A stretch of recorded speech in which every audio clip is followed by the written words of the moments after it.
Telugu one news, నేను మహాలక్ష్మి. ఈరోజు మనతో పాటు టీడీపీ మాజీ మంత్రి ఉపాధ్యక్షురాలు ప్రసన్న మేడం గారు మనతో పాటు ఉన్నారు. వారితో మాట్లాడదాం. నమస్తే మేడం. అమెరికాకు వెళ్ళిన చంద్రబాబు గారు తిరిగి వచ్చారు. శంషాబాద్ ఎయిర్పోర్ట్లో చూసుకుంటే అసలు సీఎం సీఎం అనే నినాదాలతో హోరెత్తించారు. ఆయన వచ్చి రాగానే ముఖ్య నేతలతో టెలికాన్ఫరెన్స్ నిర్వహించారు. ఈసీకి డీజీపీకి లేఖ రాయాలని కూడా నిర్ణయించారు. ఈ పరిణామాలన్నిటినీ ఎలా చూడొచ్చు అంటారు? శంషాబాద్ ఎయిర్పోర్ట్లో ఆయన ఎప్పుడు వచ్చినా ఆయనకి సీఎం పదవి అనేది కొత్తది కాదు. 14 సంవత్సరాలు పైగా సీఎంగా పనిచేశారు కాబట్టి సీఎం అన్నది ప్రజల ఉత్సాహంతో వేసినటువంటి కేక. అంతేగాని ఆయన ఎక్కడున్నా ఎప్పుడు ప్రశాంతంగానే ఉంటారు. ఒకరోజు పొంగిపోయేది, ఒకరోజు కుంగిపోవటం చంద్రబాబు నేచర్లోనే లేదు. ఆయన జైల్లో 53 రోజుల పైన ఉన్నా కూడా ఎప్పుడు కూడా కుంగిపోయినట్టు కనిపించలేదు. ఆయన జైలుకి వెళ్లే ముందు అదే విక్టరీని చూపెట్టారు. జైలు నుంచి బయటకు వచ్చినా అదే చిరునవ్వుతో వచ్చారు. ఈరోజు ప్రజలంతా సీఎం అంటున్నా అది సీఎం పదవికే వన్నీ తెచ్చేవాడు చంద్రబాబు, కానీ చంద్రబాబుకు వన్నీ తెచ్చేది సీఎం పదవి కాదు. కాబట్టి అది న్యూ కాదు ఆయనకి. ఆల్రెడీ పవర్ని ఎంజాయ్ చేయటం మా తెలుగుదేశంలో లేదు. తెలుగుదేశంలో ఉన్నది ప్రజలకు సేవ చేయటం. పవర్ ఎంజాయ్ చేయాలనుకున్న వాళ్ళు ఉప్పొంగుతారు.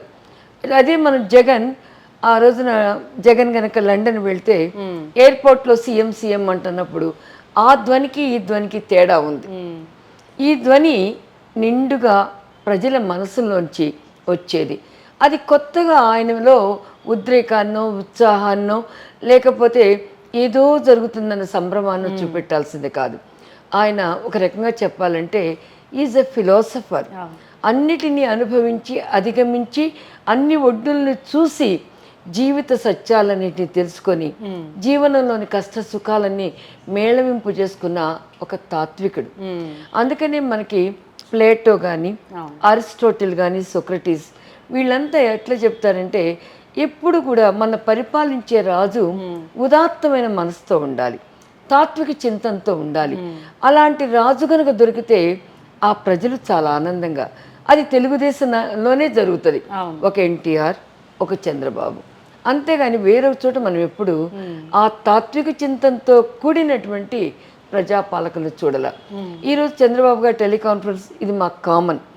ఎలక్షన్ జరిగిన తర్వాత కౌంటింగ్ టైంలో చీఫ్ ఎలక్షన్ ఏజెంట్స్ అందరితో మాట్లాడటం, వాళ్ళందరికీ సూచనలు ఇవ్వటం, తర్వాత డౌట్ వచ్చినటువంటి ఓట్లు ఏమైనా ఉండటం జరిగితే వాటిని ఎలా ఛాలెంజ్ చేయాలి, ఆ ఛాలెంజ్ చేయడంతో పాటు ఓటర్ స్లిప్స్ ప్యాడ్స్ అవి ఉన్నటువంటి పోలైన ఓట్ల శాతం రెండు టాలీ కానప్పుడు ఎలా దాన్ని ప్రతిఘటించాలి ఈ విషయాలన్నీ కూడా న్యాయపరమైనటువంటి వ్యక్తుల చేత సూచనలు ఇవ్వటం అన్నది మా పార్టీలో ఆనవాయితీగా వచ్చేటువంటిది.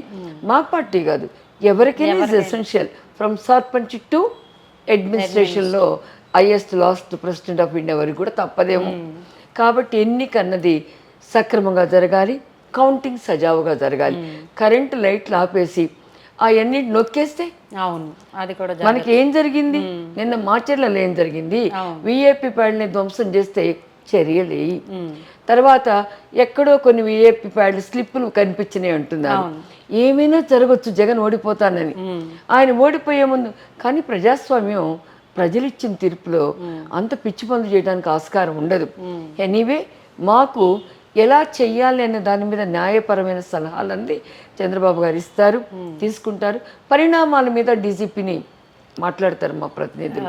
ఎందువల్లంటే ఈ రోజుకి కూడా ఎవరైతే అక్రమాలు చేస్తున్నారో, అన్యాయం చేస్తున్నారో, ఎవరైతే పోలీసులకి లొంగిపోవాలని సూచించినా కూడా ఎలా హైదరాబాద్ నుంచి పారిపోయారో, ఒక ఐజీ వాళ్ళకి ఎలా సహకరించారన్నారో, ఇప్పటికీ కూడా తెరచాటుగా తాడేపల్లిగూడెం నుంచి రహస్య సంకేతాల ద్వారా ఎలా వీళ్ళని తప్పిస్తున్నారో చూస్తూనే ఉన్నాం. కాబట్టి ఈ ఎన్ని నియమాలు నిబంధనలు మా చంద్రబాబు గారు ఎప్పుడు చేస్తూనే ఉంటారు. ఆయన మోసం చేసే శక్తి ఎవరికి ఉండదు.